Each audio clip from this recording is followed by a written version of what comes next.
Boa noite, pessoal. Em nome da Awari, dou as boas-vindas a essa aula aberta. A palestrante Elissa Suzuki e a todos os participantes. Meu nome é Gabriela, faço parte do time da Awari.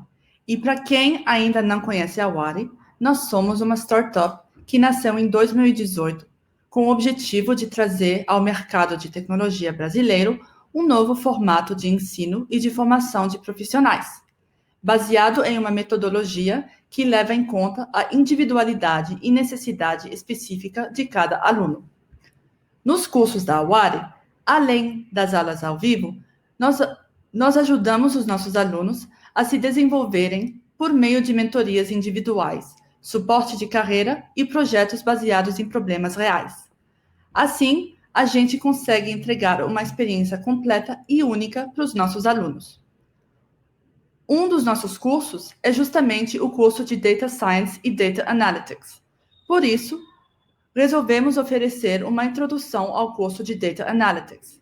E ninguém melhor para dar esse spoiler do que a Elissa Suzuki, que é uma especialista da área e também uma instrutora aqui conosco na Awari.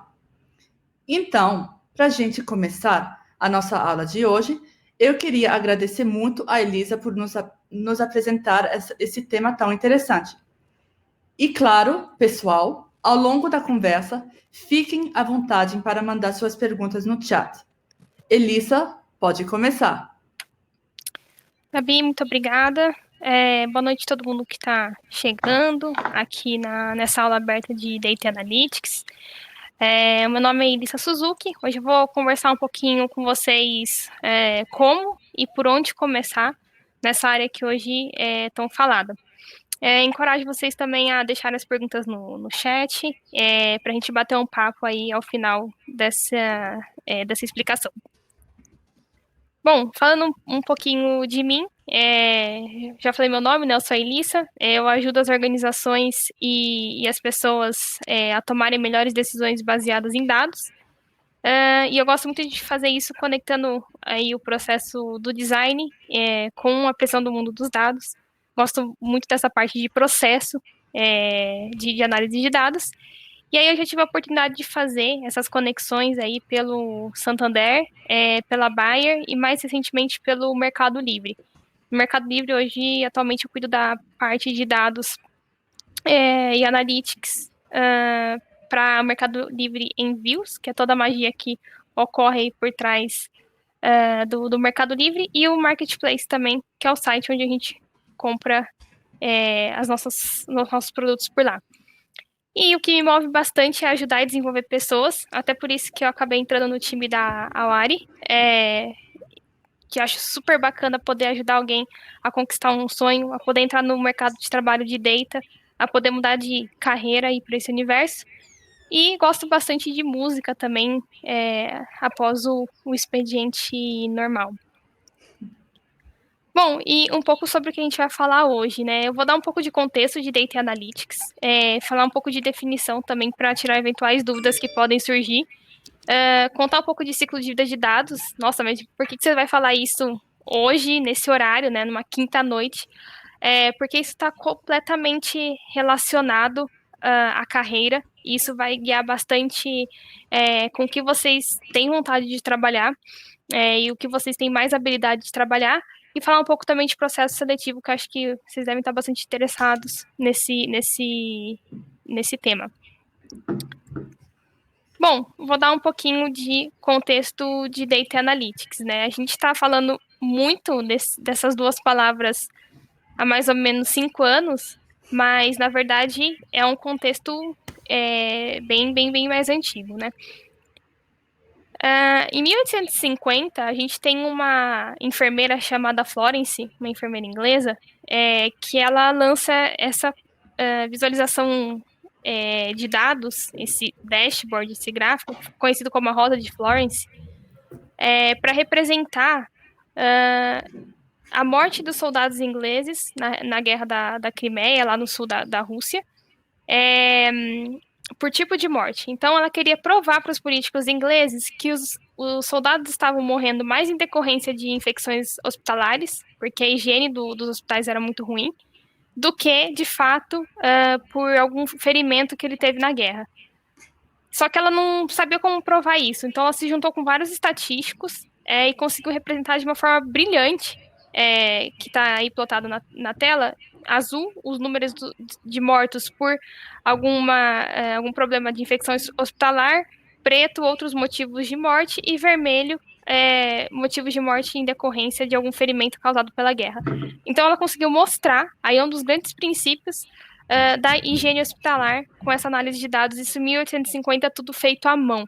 Então, essa é uma das representações que meio que marcam o mundo moderno com visualização de dados. E é uma representação até que rebuscada, assim, na verdade, muito rebuscada para 1850. Imagine que não tinha computador mesmo na época. Aí a gente pula alguns anos, vai para 1970, já na indústria 3.0, em que a gente tem a substituição dos humanos por máquinas para fazer trabalhos repetitivos, e também o surgimento das primeiras ferramentas completas de business intelligence. Então é a partir daí que a gente começa a ter poder computacional para análise de dados. E tem a criação do SQL, que é a linguagem mundial para consulta de bancos de dados. E mundial universal para consulta de bancos de dados. Em 1980, a gente começa a ter cálculos estatísticos sendo feitos utilizando computadores. Em 90, a gente tem aí realmente o grande marco do universo digital, com o surgimento da World Wide Web, da internet. E aí a gente começa, de fato, a fazer mineração de dados, que basicamente é você pegar um volume grande de dados e tentar encontrar padrões em cima deles. Tem o surgimento do machine learning também, que é o aprendizado de máquina, é uma das vertentes da inteligência artificial e também da ciência de dados. Então, em 1990, aliás, na década de 90, surge o termo ciência de dados e machine learning. Mas por que só agora que a gente está tendo o boom desses termos, né? Eu já vou contar um pouquinho mais para frente também. Em 2000, a gente tem surgimento do SQL Server e também do Hadoop, né? O Hadoop é uma estrutura para processamento de grandes volumes de dados. 2010, Microsoft, Amazon e Google introduzem armazenamento de dados a um custo baixo, relativamente baixo, né? E em 2015 a gente tem aí realmente o início da ascensão dos cientistas dentro do mercado de trabalho e a popularização de ferramentas open source como R e Python para análise de dados a partir de 2015. Então, esse é um pouquinho do contexto até a gente chegar aqui em 2021. Esse contexto, ou seja, que a gente tem a passagem do físico para o digital, combinado com um grande aumento de poder de processamento e armazenamento, e a redução de custos, é extremamente propício para a gente ter um universo super analítico. Então, é um momento em que a gente tem cada vez mais profissionais analíticos, e vou fazer um parênteses aqui de TI também, dentro do universo de negócios. Cada vez menos a gente vai ter a separação de TI e negócios. A gente vai ter cada vez mais pessoas de TI dentro da área de negócio. E por isso que é muito importante a gente construir essas habilidades no contexto que a gente está hoje. Bom, e aí a definição, né, de Data e Analytics é o processo da gente analisar grandes volumes de dados, sejam eles estruturados ou não. E aí, quando eu falo um dado estruturado, basicamente é um dado que está armazenado, dado em forma de tabela, e não estruturado, que é aquele dado que não necessariamente está armazenado em forma de tabela. Ou seja, um vídeo, um áudio, um texto. E muitas vezes esse dado ele é bruto, ou seja, da forma como ele foi gerado, eu preciso analisar esse dado. E o objetivo, né, de Data Analytics é auxiliar áreas e também as empresas a tomarem melhores decisões, respondendo perguntas do passado e também a probabilidade de resultados futuros. Mas aí vocês podem estar se perguntando, tá, mas qual que é a diferença aí de Business Intelligence e Data Analytics? Que são dois temas que aparecem bastante hoje em vaga dentro das empresas, né? A grande diferença desses dois conceitos é é que Business Intelligence e Data Analytics respondem perguntas distintas. O que eu quero dizer com isso? Business Intelligence está muito relacionado, está muito com foco no que ocorreu, ou seja, por exemplo, quantos produtos eu vendi e por que isso ocorreu. Ou seja, por que eu vendi tantos produtos? Né, vamos trazer isso para o universo de e-commerce. Eu vendi 100 camisetas do São Paulo há 2, 3 semanas atrás. E por que isso ocorreu, sendo que a média de camiseta do São Paulo que eu vendo é de 10? Porque, não sei, o São Paulo ganhou um campeonato que teve. Né? Então, o Business Intelligence, ele está muito focado no que ocorreu e por que ocorreu. O Data Analytics, né, o conceito de Data Analytics, não. A gente está, além de olhar para o passado, a gente está olhando para o futuro, ou seja, o que pode vir a ocorrer. O que eu quero dizer com isso? Quantas e quando, quantas camisetas do São Paulo e quando isso pode ocorrer de novo? E a gente utiliza algumas técnicas, estatísticas para fazer isso ou não. Dá para usar de tudo um pouquinho aí. E Business Intelligence também está muito focado em dados estruturados, enquanto Data Analytics, não necessariamente. A gente está focando em dados estruturados e não estruturados. E isso muda bastante o tipo de habilidade que o profissional tem que ter. Então, gente, no final do dia, BI, ou Business Intelligence, faz parte do universo de DNA, de Data Analytics. Mas aí uma coisa bem particular que eu gosto de falar é que Data Analytics é a evolução de Business Intelligence, né? Então, quando vocês forem procurar vagas, darem uma olhada nas vagas e aparecer, puxa, Business Intelligence, Data Analytics, entendam que, na maioria das vezes, são vagas que têm o dia a dia muito parecido, né? Então, às vezes, você tem as empresas mudando o nome das suas áreas, que antes tinha esse nome mais tradicional de Business Intelligence, agora está passando para Data Analytics. São áreas de análise de dados para trazer realmente valor aí para o negócio. Sendo que Data Analytics você vai ter mais esse pezinho no futuro. E Business Intelligence, não, você tem o pezinho mais no passado. Não quer dizer que uma é melhor do que a outra, tá? São complementares aqui. E quando a gente fala em 4 tipos de analytics, né, a gente tem esse slide bem clássico. O primeiro tipo de analytics é a análise descritiva. Então, basicamente, eu quero ajudar a responder o que e quanto.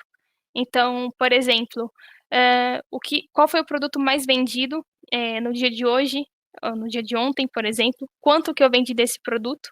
Então, aí eu estou entrando na fase de análise descritiva. Quando eu dou um passinho a mais e vou para diagnóstica, eu preciso saber por que eu vendi tudo isso de produto. Será que eu vendi tudo isso de produto porque eu mandei um cupom? Será que eu vendi tudo isso de produto porque teve uma alteração climática? Não sei. Aí eu preciso entender o porquê que isso ocorre. Eu vi aqui que o Ramon escreveu, né? Diagnóstico e descritivo seria um BI. Exatamente, porque eu estou focando no passado, né? Então, diagnóstica e descritiva é o universo de Business Intelligence. E quando eu vou para preditiva, é o que pode vir a acontecer. Então, por exemplo, pode ser que eu comece a vender mais camisetas de frio a partir de determinado mês, porque é inverno nessa região. Então, eu entro nessa parte de predição, eu entro na parte de futuro. E aí, a prescritiva, eu já começo a falar o que pode ser recomendado. Então, por exemplo, vamos aumentar em 500 camisetas, em 100%, perdão, o nosso estoque de casacos, porque a partir de determinado mês vai fazer frio. Então, a gente entra no universo de prescrição aí. As 2 primeiras esferas estão muito relacionadas ao universo do passado, as 2 próximas esferas estão muito relacionadas ao universo do futuro. E aí, o que vocês têm que tomar muito cuidado, que esse gráfico é bem comum, que aparece por aí, que o valor, né, que você entrega para o negócio quando você faz uma análise descritiva, diagnóstica, preditiva ou prescritiva, o valor entregue ao negócio é maior conforme as esferas vão crescendo, né? Então, o que eu quero dizer com isso? Eu estou entregando mais valor para o negócio se eu fizer uma análise prescritiva do que se eu fizer uma análise descritiva.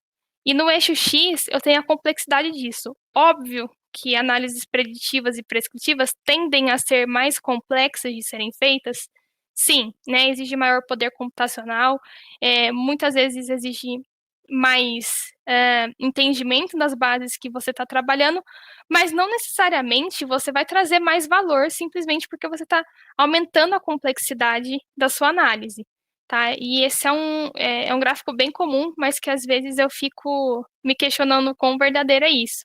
E esse tipo de coisa às vezes nos leva a crer que, por exemplo, o trabalho dos cientistas de dados, que é o cara que trabalha mais ali no preditivo e prescritivo, traga mais valor do que o trabalho de um analista de dados que acaba trabalhando ali nas duas primeiras esferas. E nem sempre isso é verdade. Principalmente em áreas mais tradicionais, né, em indústrias mais tradicionais, você já traz muito valor para as empresas trabalhando com um descritivo, um diagnóstico muito bem feito. Ao invés de montar uma área super parruda, gastar milhares de reais contratando gente muito cara no mercado, trazendo tecnologia de ponta, mas você não fez o feijão com arroz ali dentro da empresa, né? Exatamente, né? O Ramon está comentando ali, nem todas complexas geram grande valor. Isso é um grande comentário, até porque o processo de ciência de dados, ele é um processo que muito baseado em métodos científicos e é um processo de extrema experimentação. Você não sabe se ao final desse seu processo você vai ter um resultado que você estava esperando, por assim dizer. E às vezes ele pode ser muito complexo. Bom, mas vamos falar um pouquinho aí do ciclo de vida dos dados. E eu falei, putz, você vai falar desse negócio 8 da noite, né, numa quinta, ciclo de vida dos dados, mas é uma dica para vocês levarem isso para a vida de vocês, porque acaba linkando demais com as carreiras de dados que a gente tem, né, como você encaixa cada etapa do ciclo de vida de dados com as carreiras. Basicamente, pessoal, assim como nós, seres humanos, os dados também têm um ciclo, né, de vida pré-determinado. Que como funciona, né? A gente tem as origens dos dados, que podem ser sistemas, pode ser um banco de dados, pode ser um Excel, e eu preciso coletar esses dados, ou seja, eu preciso tirar esses dados dessas origens e eu preciso levar esses dados para algum lugar que ele possa ser armazenado de forma adequada. Que pode ser um banco de dados, pode ser um data lake, pode ser um data mart, pode ser um data warehouse. Né? E aqui entra um conceito bem interessante também, de data lake e de data mart e de data warehouse. Né? Data warehouse, ou banco de dados, ele é um conceito de armazenamento de dados relacional, ou seja, os dados que estão ali dentro, eles se relacionam de certa forma, a gente vai entrar mais no detalhe disso durante as aulas. Eles se relacionam por algum motivo, ou seja, por algum assunto, por exemplo, e os dados que estão ali dentro, eles são armazenados em forma de tabela. Diferentemente do Data Lake, que você, neste grande repositório, pode ter dados estruturados ou não, e você pode ter dados de diversos assuntos.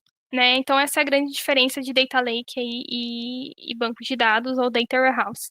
E quando a gente fala em Data Mart, já são sistemas de repositório de dados que você já tem um dado bem trabalhado, com regras de negócio bem definidas, com o que a gente chama de KPIs, métricas utilizadas recorrentemente por área de negócio.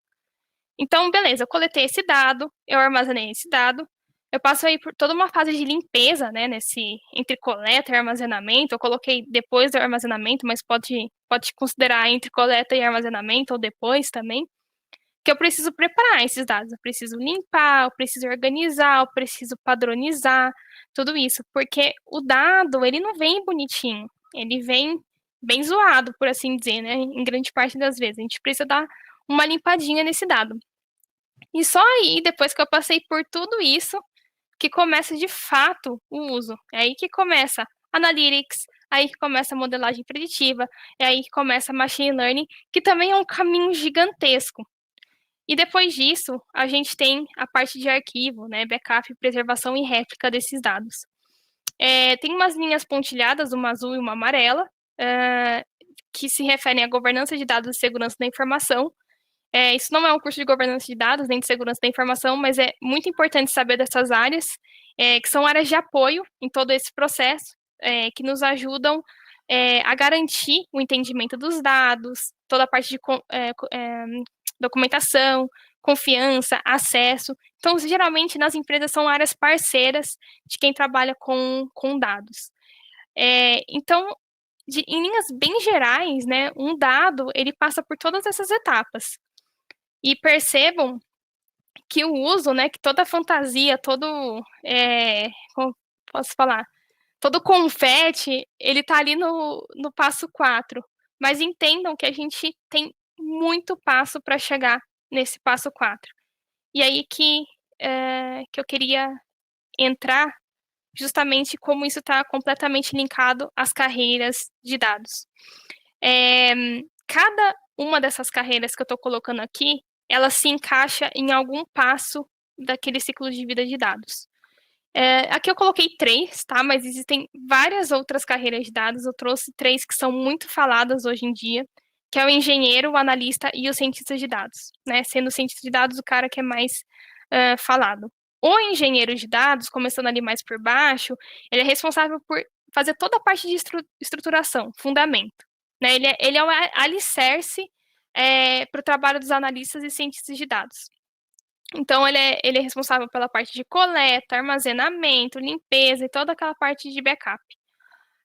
Depois disso, a gente tem os analistas de dados, né, que são os responsáveis por analisar os dados do passado e também do presente, para responder algumas perguntas do passado, né, e é um trabalho muito de criação de dashboards e de relatórios, que a gente faz perguntas, né, de quanto eu vendi, por que eu vendi.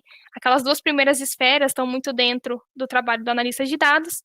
E o cientista de dados, né, ele vai trabalhar com os mesmos dados do analista, só que a grande diferença é que ele trabalha com predição de evento futuro, criando modelo, algoritmo e utilizando técnicas de inteligência artificial.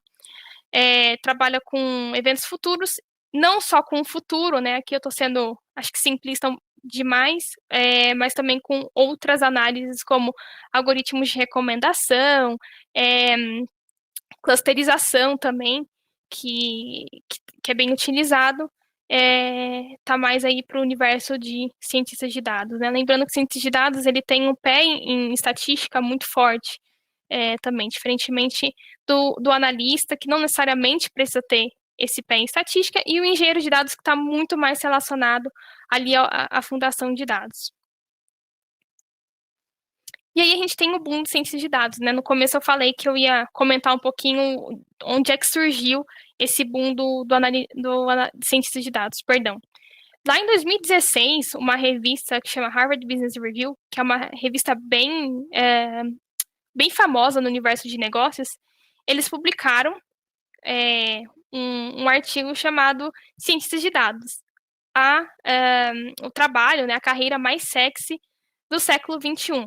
Isso foi em 2012, tá? Isso está fazendo quase 10 anos, mas foi o grande gatilho, um dos grandes gatilhos, na verdade, para a gente ter esse boom dos cientistas de dados, né? Então, vira e mexe está saindo reportagem sobre essa carreira.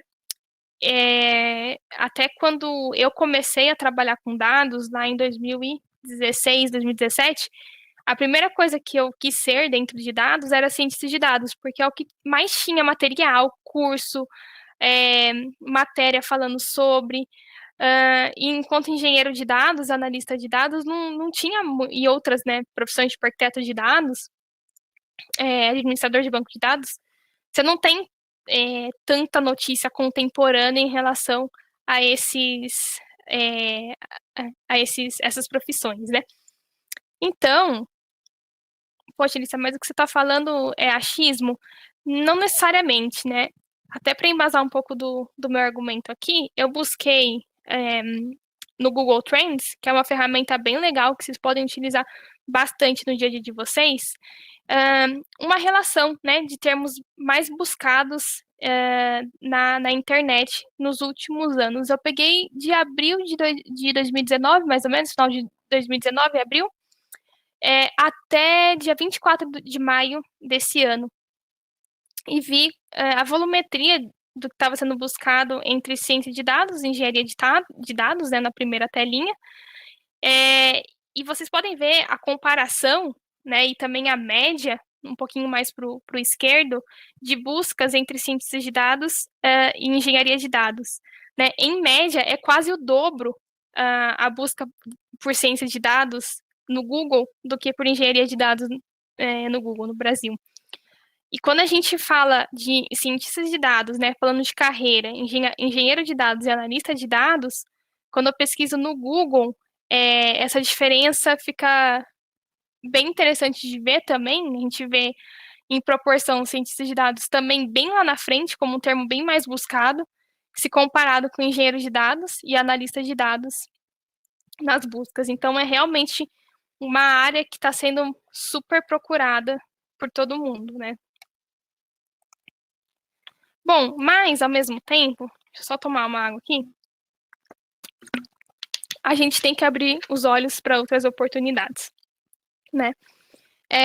Tudo bem que o boom no mercado hoje é muito em cima do cientista de dados, mas como eu estava falando anteriormente, várias carreiras são igualmente importantes para gerar valor para os negócios. Então aqui eu trago 2 artigos bem recentes, e são 2 páginas que vocês têm que favoritar aí no browser de vocês, que é a KD Nuggets, da esquerda, e da direita é a Towards Data Science, que basicamente a Towards Data Science é o braço de dados do Medium, que é uma comunidade super bacana para que qualquer pessoa poste conteúdo. E basicamente eles estão falando o seguinte, né? Talvez de uma forma um pouco chocante, né? Que cientistas de dados, não sei se é realmente isso que as empresas precisam, né? Você precisa de um engenheiro de dados. Acho que as coisas não precisam ser radicais assim, mas é legal para se refletir e ler, entender a importância dessas outras profissões também. Até porque um não existe sem o outro. Né? Isso é bem importante ressaltar. Às vezes as empresas consideram que precisam só de ciências de dados, mas não necessariamente isso, né? Precisa de um mix dessas carreiras. Daniel, eu coloco os links depois. Aqui eu não consigo pegar agora, mas eu coloco no chat aqui depois, na hora que a gente for bater um papo. Bom, e o mercado de trabalho, né? Que eu acho que é uma parte que vocês estão aí bem interessados para a gente bater um papo aí. Oportunidade não falta, né? Tem essas notícias bafônicas aí, astronômicas, de que, nossa, vai ter um colapso na área de TI, falta muita gente no mercado, falta mão de obra no nosso país, falta mão de obra qualificada, e do mesmo lado, né, por parte do mercado, existe uma exigência muito sênior e pouca oportunidade de vagas mais júnior, né? O mercado ele está acelerado e com fome de pessoas mais sênior, né? Então é um pouco curioso a gente ver pessoas que uma área que é relativamente nova e o mercado exigindo coisas tão sênior. Então é a realidade que a gente está enfrentando no momento. E como é que é o processo seletivo aí desse universo de dados? Aqui eu estou colocando uma média, ou seja, mais ou menos como as coisas acontecem no mercado de trabalho, hoje em processo seletivo, de pessoas que trabalham em área de dados. Não necessariamente as coisas ocorrem dessa forma, não necessariamente elas ocorrem nessa ordem, mas é basicamente isso que a gente faz, né? Até pelas experiências anteriores que eu passei de Santander, pela Bayer, no Mercado Livre, geralmente são essas etapas que a gente constrói, como eu disse, não necessariamente nessa ordem, mas é isso que a Wari e vocês também devem estar se preparando, né? E a Wari vai ajudar, eu também como instrutora vou ajudar vocês para passar por esses processos seletivos, que geralmente são um pouquinho, como posso dizer, eu não vou falar difícil, mas que exigem talvez bastante tranquilidade ao longo do processo, porque são processos longos, geralmente. Então você tem o primeiro pontapé, né, que é o hunting, que é quando a empresa abre uma vaga e começa a buscar pessoas dentro do mercado de trabalho. E aí, né, a porta de entrada é LinkedIn. E pode ser de duas formas, né? Eu, como candidata, ir atrás da empresa e me candidatar quando eles abrem processos seletivos, quando sai vaga no LinkedIn, ou pode ocorrer de outra forma, né? A gente tem os hunters de RH que nos ajudam nisso, os tech hunters nos ajudam a selecionar pessoas, ou os próprios gestores da vaga vão buscando pessoas no LinkedIn. Né? O LinkedIn tem uma ferramenta para fazer hunting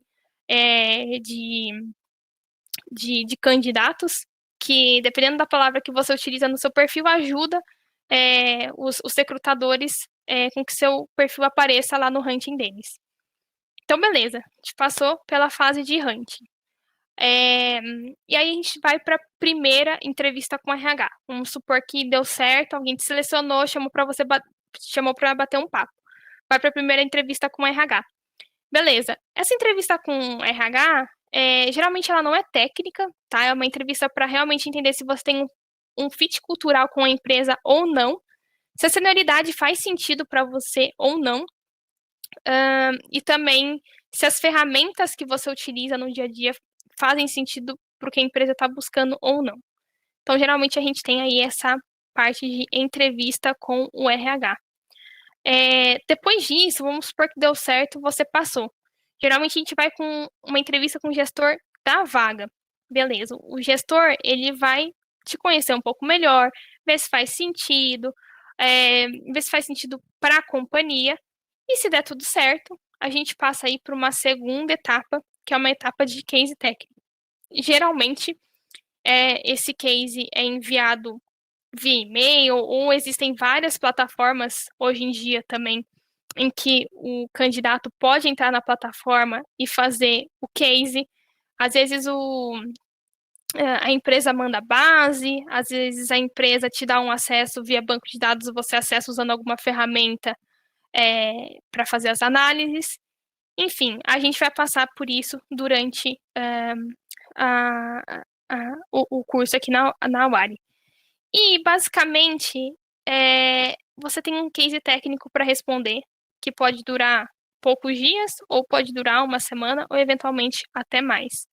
E a grande sacada aqui dependendo da vaga, talvez o gestor não esteja super interessado no quão técnico você é para resolver aquele case, mas mais no seu processo, na sua estrutura, no seu pensamento analítico para resolver aquele case. Então, é muito importante isso, porque às vezes você é o cara mais técnico do mundo, mas você acaba fazendo um processo que talvez não seja tão adequado para o que a empresa está buscando. Mas, às vezes, a gente tem vaga que as pessoas estão buscando realmente um perfil mega técnico, e isso faça muito sentido.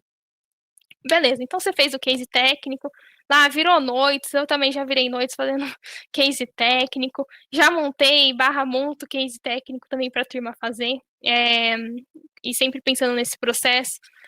E aí a gente vai para a banca técnica, né? Porque o que pode acontecer, né? Pode acontecer do candidato chamar a turma para fazer, ou pedir para alguém fazer para ele, e a gente faz uma banca técnica para que ele apresente esse case técnico, e essa banca técnica, né, tô chamando aqui de banca, mas basicamente é o gestor da vaga e talvez algumas pessoas mais técnicas ali que chamam para avaliar, que esse candidato tem um tempo para apresentar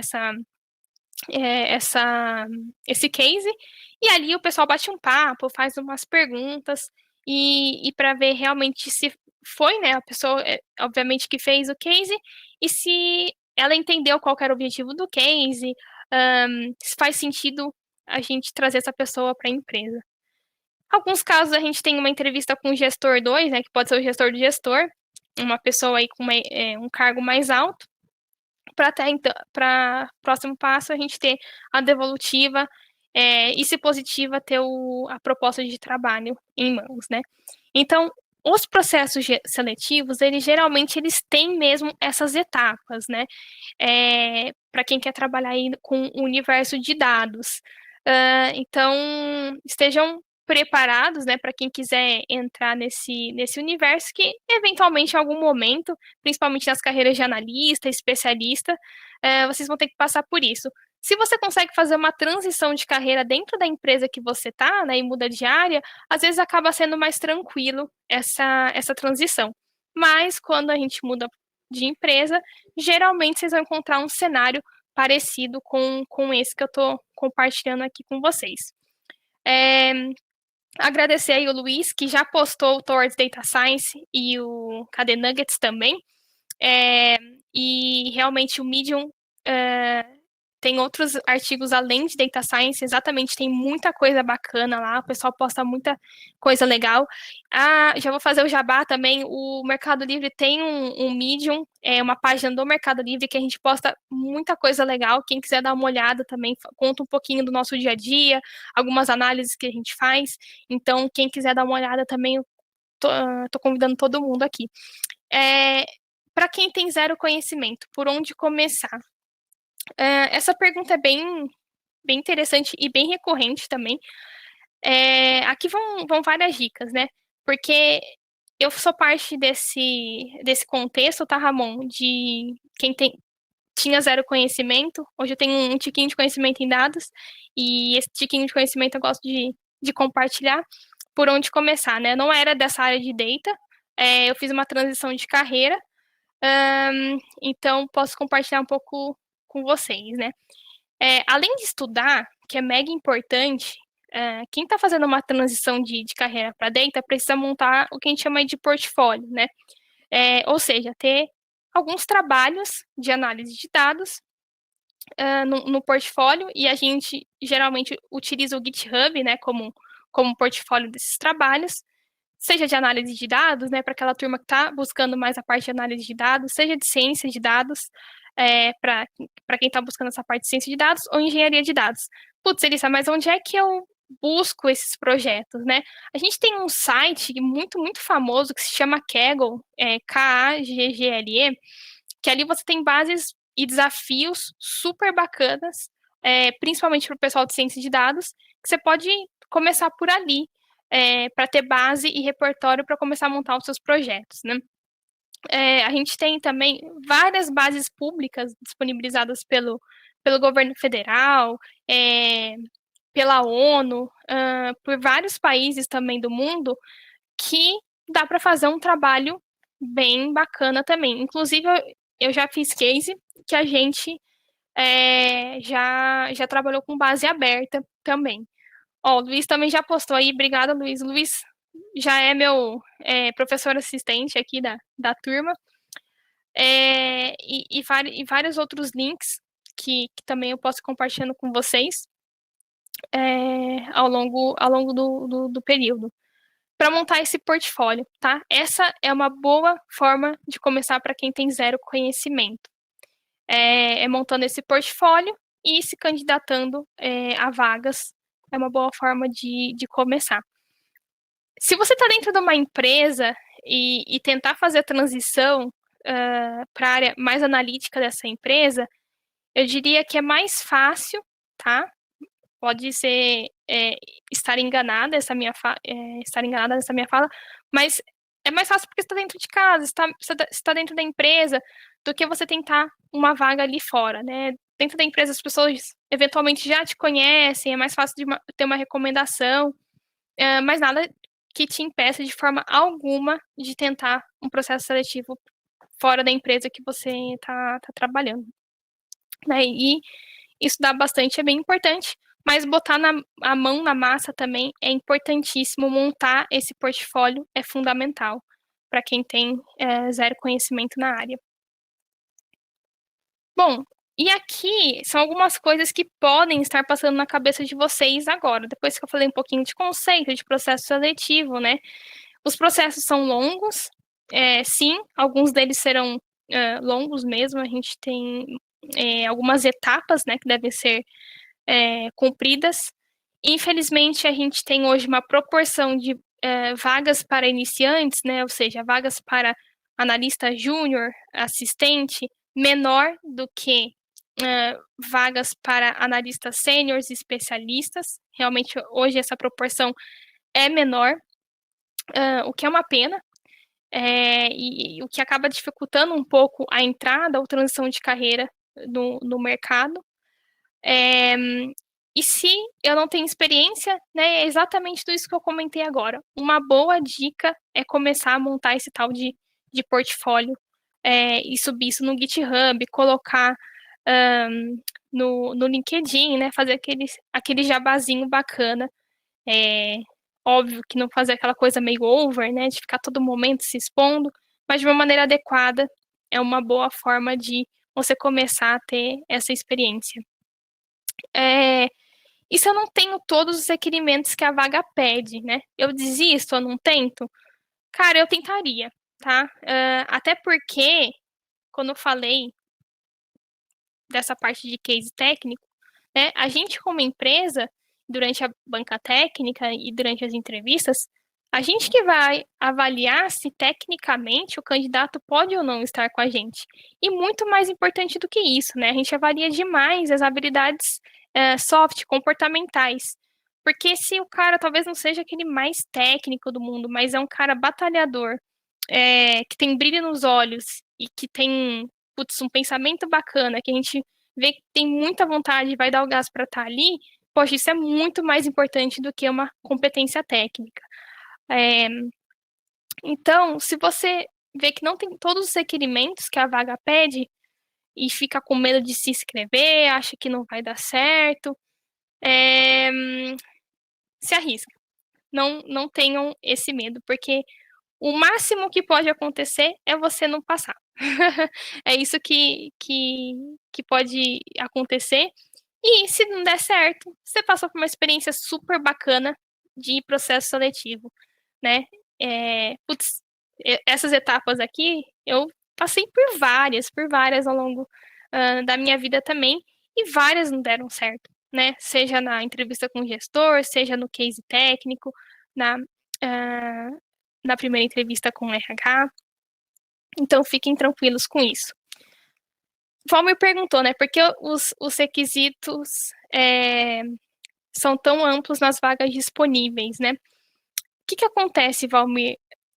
Aí podem ser duas coisas, tá? Primeira coisa, por parte da empresa, pode ter um mau entendimento do que a vaga realmente necessita.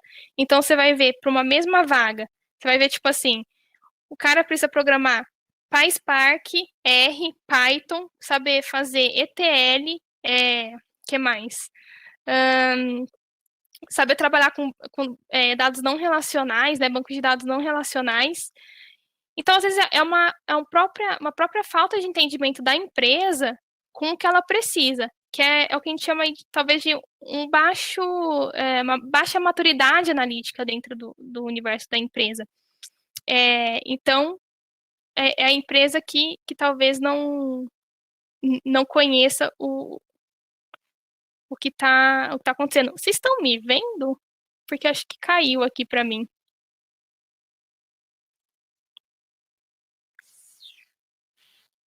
Pessoal, vocês estão me vendo? Manda um oi, um ok aí, porque eu não sei se caiu a minha conexão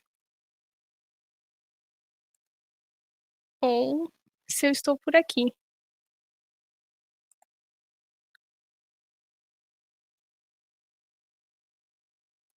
Não? Vocês estão me vendo?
Pessoal, eu voltei ou não? Voltei agora, desculpa.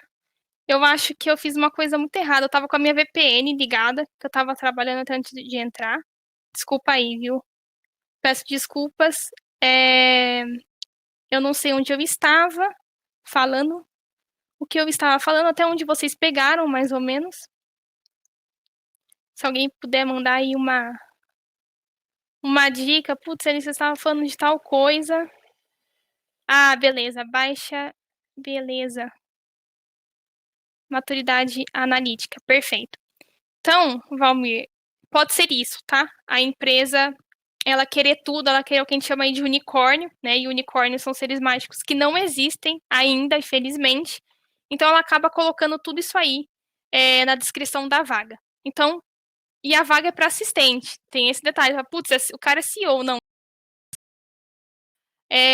Então, pode ser isso. Esse é o primeiro ponto.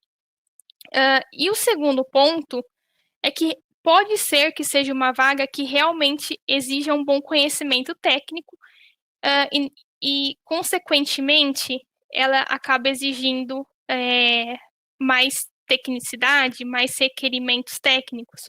Pode ser isso também. Ou às vezes, como o job description está escrito, ele abre, por exemplo, todos os algoritmos de machine learning que a pessoa precisa saber. Então, ele coloca lá, machine learning, né?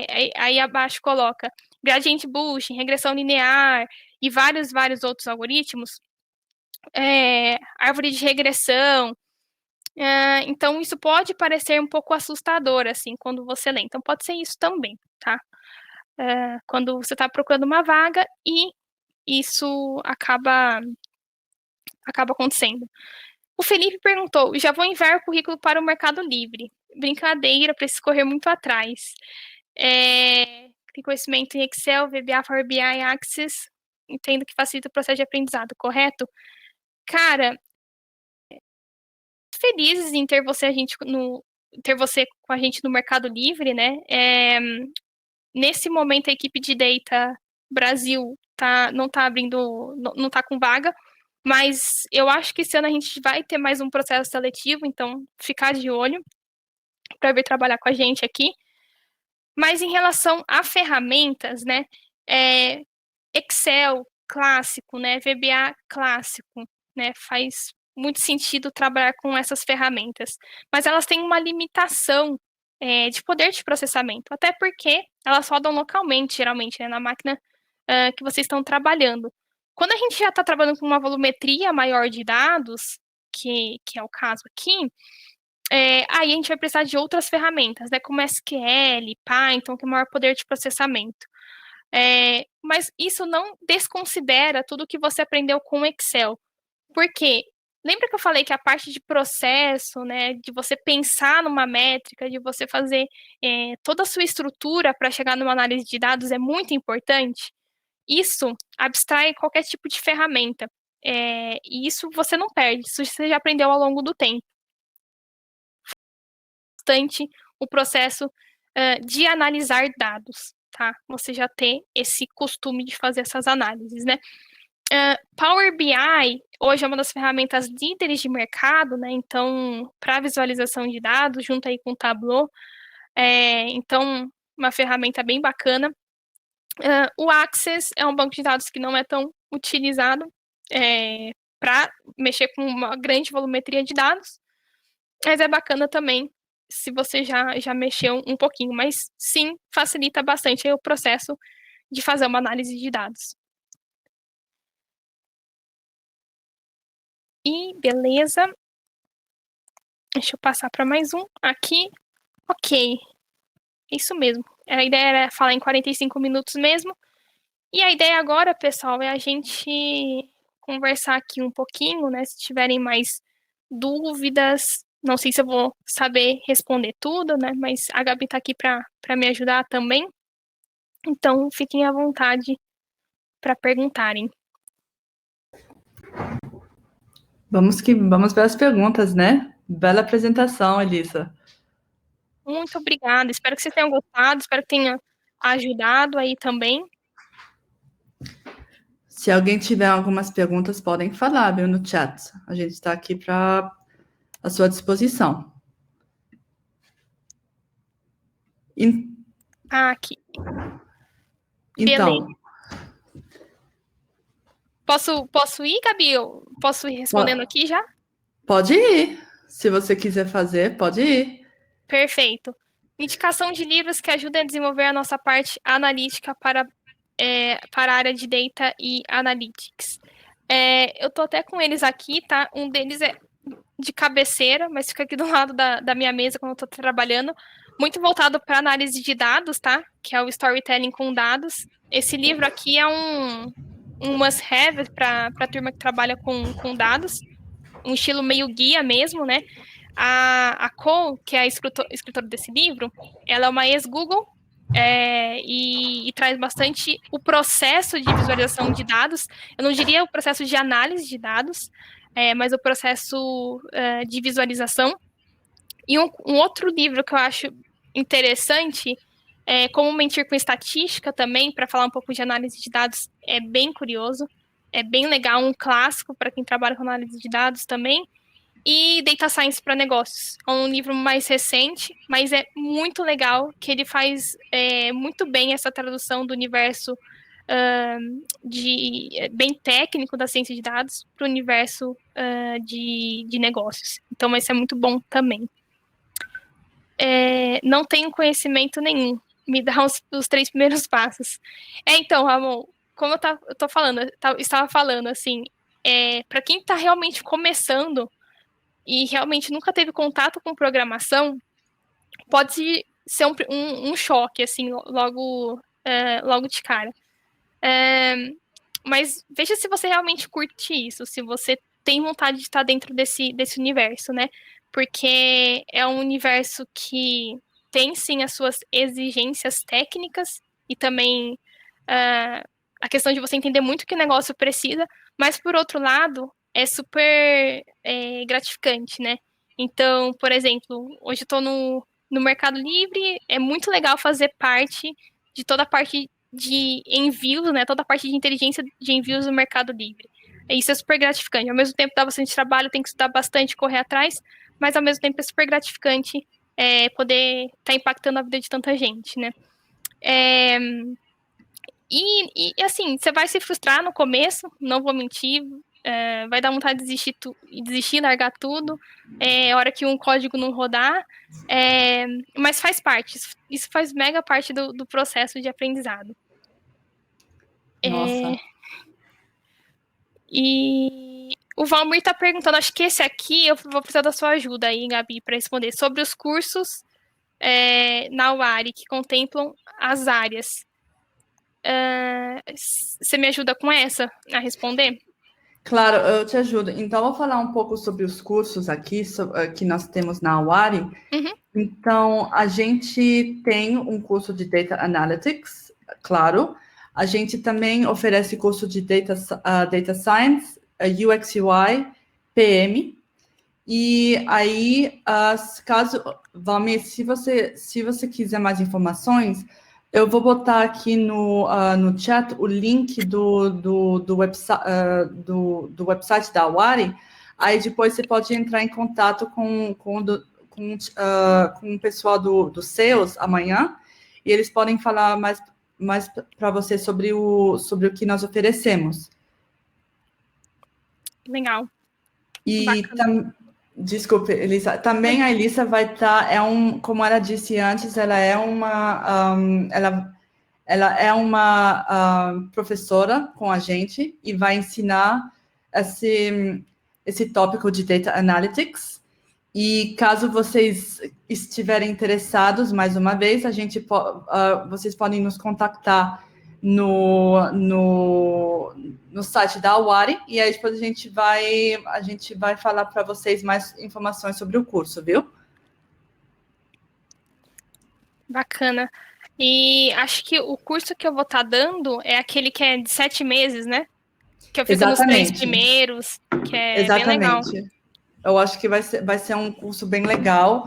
Claro, vocês já foram introduzidos o curso pela Elisa, e aí ela vai lhe dar aulas online, aula ao vivo, e vai lhe guiar para esse processo de aprendizagem sobre Data Analytics com a gente na Wari. Exatamente. É isso aí, pessoal. E acho que não temos mais perguntas, acho que não veio mais nenhuma. Não. Espero que vocês tenham gostado, né? Essa foi uma aula mais teórica, para passar um pouco mais de conceito, mas a ideia é que a gente esteja realmente bem mão na massa, bem prático no dia a dia do curso, para, né, vocês irem tirando suas dúvidas, e irem experimentando esse universo e montando também o portfólio de vocês. Obrigada, Laura. Agradeço bastante, Valmir, Luiz, Ramon, todo mundo que participou aqui também com a gente. Nossa, Elissa, foi super legal mesmo. A todos nós agradecemos. Eu estou vendo aí também que a Tabita gostou bastante. Eu fico muito feliz que vocês gostaram. E aí eu queria agradecer a todos que participaram hoje, né, durante essa aula aberta, especialmente a Elissa Suzuki, por ter nos dado esse tempo de falar sobre a beleza de Data Analytics. E se vocês quiserem saber mais sobre a Wari em geral, vocês podem ver no site mesmo da Wari, no Instagram, no Facebook e no LinkedIn. E aí, aproveitando, falando sobre isso, a gente vai ter um evento que acontecerá semana que vem, quarta-feira, dia 23 de junho, às 8 horas da noite, com o Felipe Coelho e o Renato Roca, onde nós vamos falar sobre qual é a importância de UX UI no processo de compras online. Caso vocês estiverem interessados, mais uma vez a gente vai botar o link embaixo no chat e a gente vê vocês lá. E também, Elissa, mais uma vez, muito obrigada. E se vocês quiserem ver ser ensinados pela Elissa Suzuki, aí depois só mandem uma mensagem para a gente pelo WhatsApp, e aí depois a gente vai falando, né?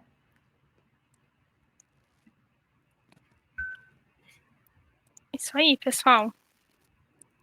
Então, até logo, muito obrigada.